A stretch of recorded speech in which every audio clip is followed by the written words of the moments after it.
47তম BCS এর আরেকটি question আমি বোর্ডে তুলেছি। কোশ্চেনটি হচ্ছে 4 জন তাঁতি 4 দিনে যদি 4টি মাদুর তৈরি করে তাহলে 8 জন তাঁতি 8 দিনে কতটি মাদুর তৈরি করবে?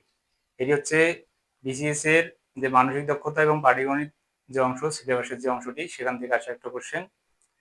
এটি হচ্ছে 47তম বিসিএস এ এসেছিল।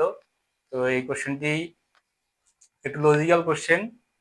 এটি হচ্ছে বিসিএস এর একটি বলা যায় গুগলি কোশ্চেন। এটি দেখে অনেকেই মনে মনে আনসার ভেবে নিতেছেন যে 4 জন তাঁতি যেহেতু 4 দিনে 4টা মাদুর তৈরি করে, তাহলে 8 জন তাঁতি 8 দিনে তো 8টা মাদুরই তৈরি করার কথা।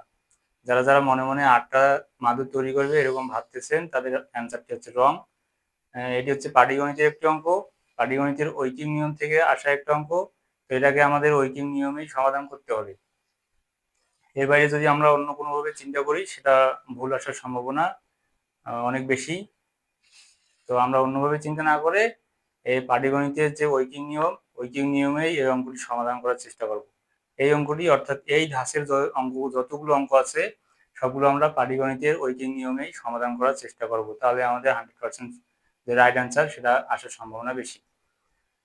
ঐকিক নিয়মের যে অঙ্কগুলো সমাধান করব, ঐকিক নিয়মের অঙ্কগুলো সমাধান করার একমাত্র যে টেকনিক সেটা হচ্ছে আমরা যে অংশটি বের করব সেটিকে আমাদের লাইনের শেষে লিখতে হবে। প্রথম লাইনের শেষে লিখতে হবে।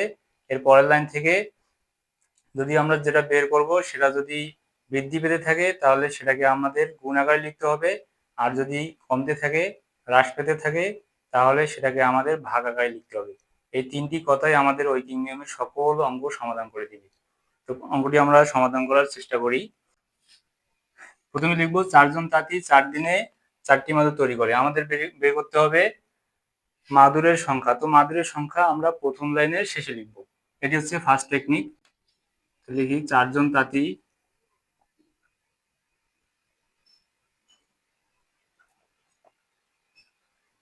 4 দিনে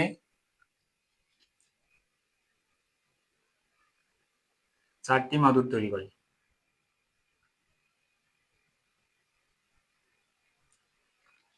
4 জন তাঁতি 4 দিনে 4টি মাদুর তৈরি করে।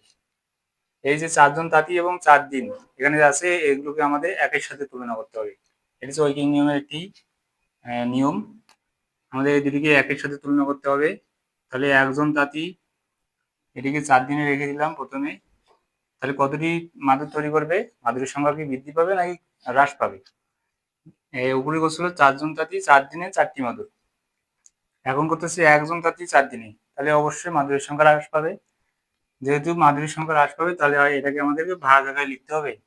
এখানে ছিল 4 এবং আমরা একে পরিণত করেছি যে তাঁতির সংখ্যাটিকে, তো এটিকে আবার ভাগ আকারে লিখতে হবে। তাহলে 4/4 হাতুড়ি মাদুর তৈরি করবে। এখানে একজন রেখে দিলাম, একজন তাঁতি। এবার আমরা দিনটা যাচ্ছে, এখানে দিনটাকে আবার একে পরিণত করব। তাহলে একদিনে কতটি মাদুর তৈরি করবে?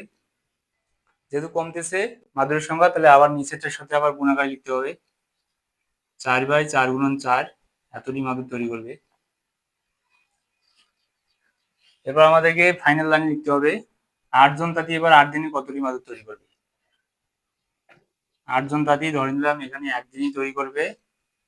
যেহেতু এখানে আমরা তাঁতির সংখ্যা বৃদ্ধি করলাম, তো মাদুরের যে সংখ্যা সেটাও বৃদ্ধি পাবে। বৃদ্ধি পেলে সেটাকে উপরের লাইনের সাথে লিখতে হবে 4 গুণন 4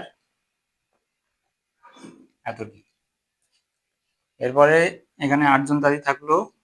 এবার আমাদের বের করতে হবে 8 দিনে। এখানে একের জায়গায় 8 দিনে নিয়ে আসলাম। 8 দিনে কতটি মাদুর তৈরি করবে? বেশি হবে, বেশি হলে গুণ 8 গুণন 8 আর নিচে হচ্ছে 4 গুণন 4। তাহলে এখানে 4 এবং 4, এখানকার 4 এবং নিচের একটা 4 কাটা যাবে এবং 4 এই 4 কাটলে হচ্ছে 2। তাহলে 8 দুগুণ হচ্ছে 16টি। তাহলে 8 জন তাঁতি 8 দিনে 16টি মাদুর তৈরি করবে।